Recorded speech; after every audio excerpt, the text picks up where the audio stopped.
హనుమ రాముని ప్రశ్న వేశారప్పుడు, ఎక్కడి నుంచి వచ్చారు మీరు అని.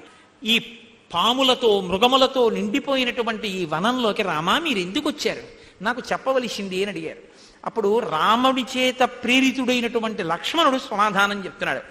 ఒకానొకప్పుడు మహానుభావుడు దశరథ మహారాజు గారు కోసల రాజ్యాన్ని పరిపాలించాడు.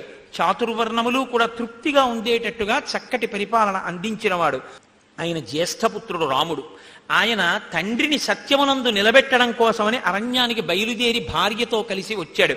సూర్యుని కాంతి సూర్యుణ్ణి ఎలా అనుసరిస్తుందో అలా మా వదినగారైనటువంటి సీతమ్మ తల్లి రాముణ్ణి అనుగమించి అరణ్యవాసానికి వచ్చింది. ఆయనకి నేను తమ్ముణ్ణి, కానీ ఆయన గుణములు చూసి నేను ఆయనకి దాసుడనయ్యాను. ఆయన్ని గురువుగా భావన చేస్తాను. ఆయన వెంట నేను కూడా అరణ్యవాసానికి వచ్చాను. ఆయన అఖండమైనటువంటి ఐశ్వర్యాన్ని పొందడానికి అర్హుడైనటువంటి వాడు, సమస్త సుఖములు పొందగలిగినటువంటి వాడు. కానీ అన్నిటినీ కాదని తండ్రిని సత్యమునందు నిలబెట్టడం కోసమని వనవాసం చేస్తున్నాడు.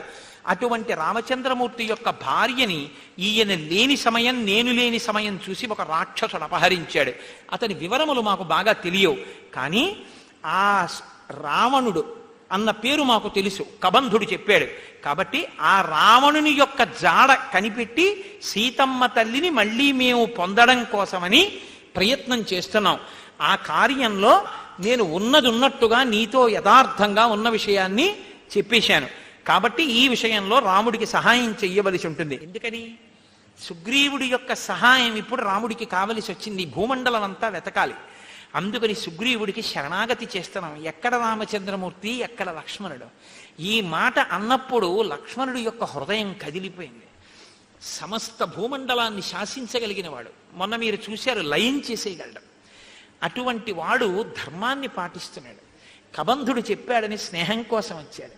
అటువంటి అన్నగారు సుగ్రీవుడికి శరణాగతి చేయడమా అని పరిస్థితి అటువంటిది. కాలోహి దురతిక్రమ.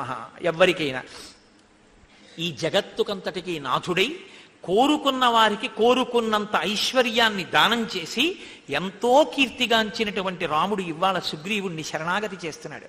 సర్వలోకములకు ధర్మాన్ని నేర్పగలిగినటువంటి వాడు. అన్ని లోకములు ఎవరికి శరణాగతి చేస్తాయో అటువంటి రాముడు ఇవాళ సుగ్రీవుడికి శరణాగతి చేస్తున్నాడు. మీరు రామచంద్రమూర్తికి కావలసిన సాయం చేసి పెట్టి సీతమ్మ తల్లి యొక్క జాడ కనిపెట్టడంలో సుగ్రీవుడు ఉపకరిస్తే బాగుంటుంది. ఈ మాటలు అన్నట్ట కానీ ఇక కన్నుల వెంట నీరు ఆగలేదు లక్ష్మణుడికి. ఇంత కష్టమా అన్నయ్య కనిపించింది.